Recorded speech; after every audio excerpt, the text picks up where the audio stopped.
Welcome to Take 5, your 5-minute inspirational message from Solid Rock Drogheda. I'm Nick Park, and over the last couple of weeks I've been talking quite a bit about foolishness. Ever since April Fool's Day we've been looking at Bible verses and what they say about foolishness. And many of these, it may seem that we're just saying, you got to be wise because foolishness is bad, and if you're foolish, it's all going to end up bad for you. Well, maybe that's been a little bit discouraging for some people because we all do foolish things sometimes. I know that I do. And there is a verse that I find immensely comforting, and it's Isaiah chapter 35 and verse 8.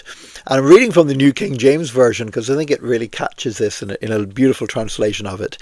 It says this: "A highway shall be there and a road, and it shall be called the highway of holiness. The unclean shall not pass over it, but it shall be for others. Whoever walks the road, although a fool, shall not go astray." Did you hear that? It says that even if you're a fool, if you walk the highway of holiness, you will not go astray. Which reminds me again of 1 Corinthians in the New Testament. 1 Corinthians chapter 1 and verse 27. "For God chose what is foolish in the world to shame the wise.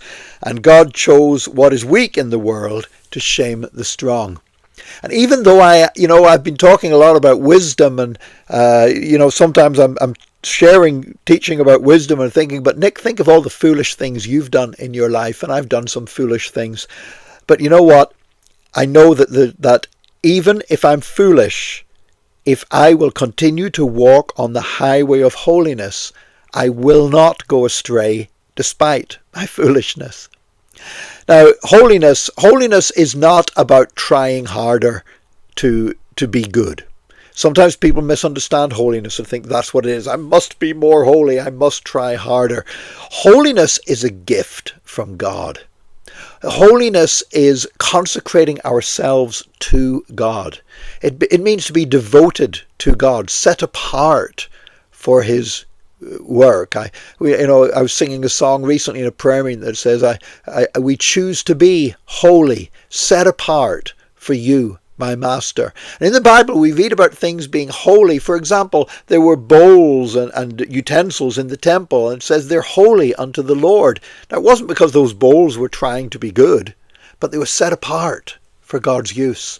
And when we allow ourselves to be set apart for God's use and allow God to move through us and allow God to implement His word in us, then even if we are foolish, we will continue to walk on this highway of holiness. We need to submit ourselves to God. We need to consecrate ourselves to God. Holiness is not just a negative thing of separating ourselves from sin, but holiness is a positive thing of joining ourselves to the purposes and the righteousness of God. And the fact is that by faith, we have the righteousness of Jesus Christ. That is a wonderful thing. Jesus died on the cross and He carried our sin. It was A.W. Tozer that said Jesus had no sin except your sin that He carried on the cross. And you have no righteousness except the righteousness of Jesus that He gives to you when you place your faith in His finished work upon the cross. "A highway shall be there and a road, and it shall be called the highway of holiness. The unclean shall not pass over it, but it shall be for others. And whoever walks the road, although a fool, shall not go astray." And for that, I am profoundly grateful.